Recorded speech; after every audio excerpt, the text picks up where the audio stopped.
Alors, on passe à l'actualité éco du jour avec Mounia Benaïssa.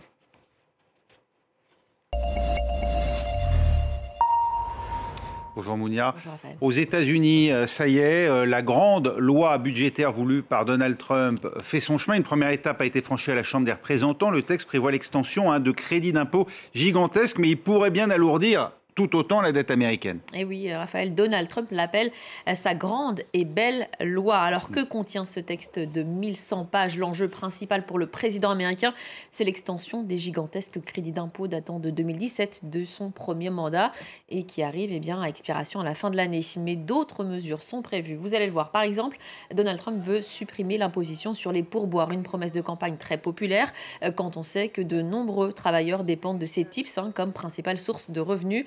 Autre allègement fiscal, cette fois sur les prêts pour l'achat d'un véhicule.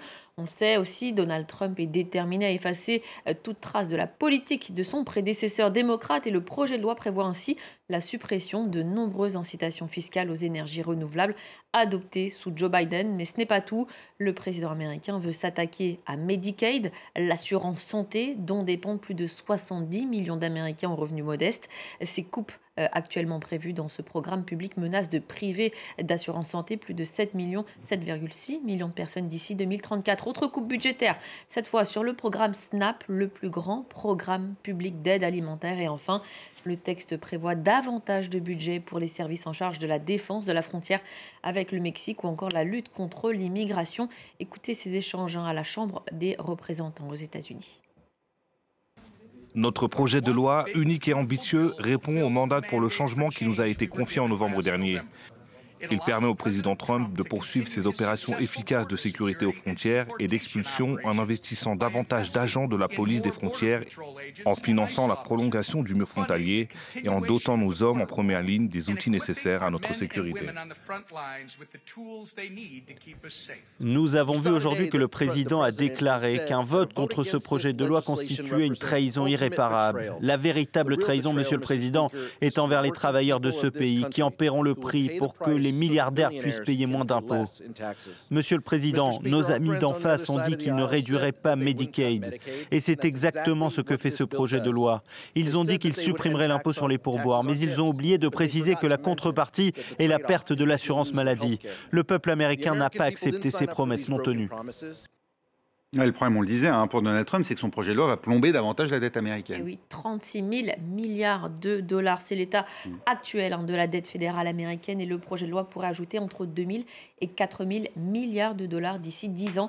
Le projet de loi a été adopté malgré les inquiétudes croissantes concernant la dette américaine qui atteint 124% du PIB, ce qui a entraîné une dégradation de la note de crédit des États-Unis par Moody's la semaine dernière. Et c'est là tout le problème pour le camp républicain, notamment la frange la plus conservatrice. Ces ultra-conservateurs sont partisans d'une réduction de la dette publique et c'est pour cela qu'ils ont menacé de ne pas voter la loi. Les républicains se sont retrouvés sous pression du président.